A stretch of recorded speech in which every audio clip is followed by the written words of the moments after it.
Welcome back, everyone, to today's Explainer. We're going to be focusing our analytical lens on what is, without a doubt, the most destructive river flood in the history of the United States.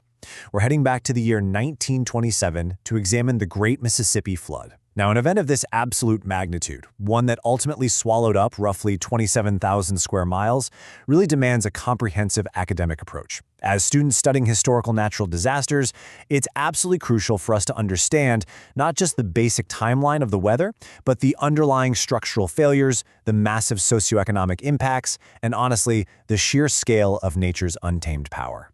Let's dive into how unprecedented weather patterns combined with human engineering hubris to spiral into a complete catastrophe.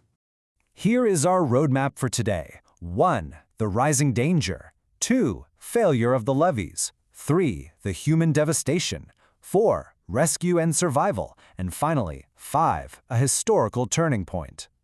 All right, starting with part 1, the rising danger. Let's set the scene. To truly grasp the origins of this disaster, we have to look at the incredibly intense meteorological setup that began in late 1926. Heavy summer precipitation over the Central Basin completely saturated the ground long before this crisis even peaked. By early 1927, relentless storms were swelling massive tributaries, from the Ohio right down to the Missouri rivers, and all of this immense water volume was funneling directly into the lower Mississippi. Now, at first, the folks living in these southern regions treated the continuous rain as, just a heavy season. There wasn't any immediate panic. But day by day, as that massive river began to rise at a dangerously rapid pace, that normalization quickly shifted into pure dread. Fear began to settle into the communities along the banks. Farmers, locals, and levee workers found themselves pulling these agonizing, sleepless nights in a frantic, desperate attempt to monitor water levels and reinforce their defenses against what was becoming an overwhelmingly massive hydraulic threat. Moving into part 2. Failure of the levees. The infrastructure collapse. What we see here is the ultimate battle of human hubris versus fundamental physics. For decades leading up to this event, the Army Corps of Engineers relied strictly on what was known as a levees-only policy. This was an engineering philosophy that literally sought to seal off the river from its natural historical floodplains, forcing all of that water into a single constricted channel. Well, as the water swelled from those unprecedented rains, this constricted channel vastly increased the river's velocity and its pressure. Thousands of workers exhausted themselves day and night, desperately stacking sandbags, just trying to raise the heights of the embankments. But the sheer volume and force of the rising Mississippi were rapidly outpacing this deeply flawed engineering philosophy. Ultimately, as historical accounts from the time note, nature's fury was about to prove far greater than human strength. The incredible hydraulic pressure simply became too much to bear. Human strength and desperate sandbagging were just not enough to correct a systemic infrastructural failure. This immense pressure resulted in massive levee breaches, which engineers refer to as crevasses, tearing open the earthwork defenses in multiple locations, very often in the dead of night.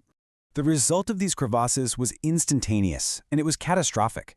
When major breaches occurred, like the infamous Mounds Landing crevasse in Mississippi, the river water burst through with unimaginable force.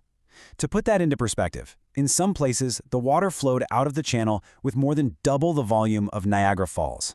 It was a violent, overwhelming surge. People who had finally succumbed to exhaustion and gone to sleep woke up to find nothing but turbulent water completely surrounding them. The surge erased the local geography in an instant. It swallowed houses whole, obliterated vast agricultural fields, and wiped out roads, leaving absolutely no trace of the infrastructure that had existed just hours prior. Which brings us to part 3, the human devastation, the terrifying reality on the ground. The immediate reality was a literal fight for survival amidst horrific sensory chaos. People were forced to climb onto the roofs of their submerged homes or scale tall trees just to stay above the freezing currents. While some families did manage to huddle into small boats, many were caught in incredibly fast-flowing water and simply swept away forever. But beyond that physical destruction, we really have to look at the socioeconomic reality of this devastation. The disaster disproportionately affected marginalized communities. Based on the historical record, thousands of African-American sharecroppers had been forced to work on reinforcing the levees, sometimes literally at gunpoint. And when those levees ultimately failed, many of these same communities were left completely stranded on the remaining narrow strips of high ground, entirely exposed to the elements and entirely dependent on a deeply flawed and heavily delayed relief effort. And the sheer scale of the displacement? It was staggering. While over 1 million people, To contextualize this geographically, the floodwaters covered roughly 27,000 square miles across 7 different states. Entire regional economies that were based on agriculture were wiped out instantly. Millions of people were rendered completely homeless in the blink of an eye, losing their livelihoods, their property, and their communities to the depths of the floodwaters. Part 4 now, rescue and survival, the grim aftermath.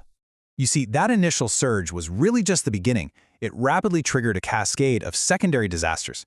Survivors were facing severe shortages of food and clean drinking water, which quickly led to the rapid spread of disease and hunger.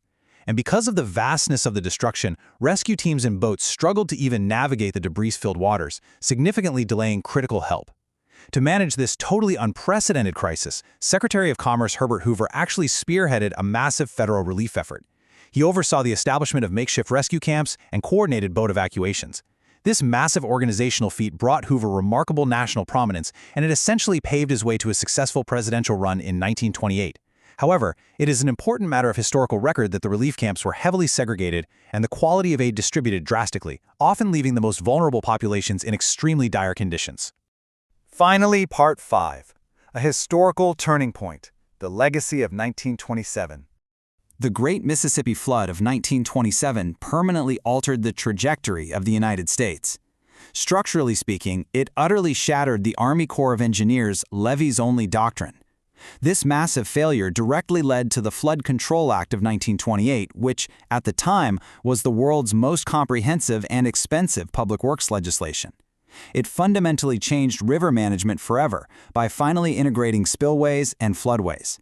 But socially and demographically, the disaster had equally profound effects.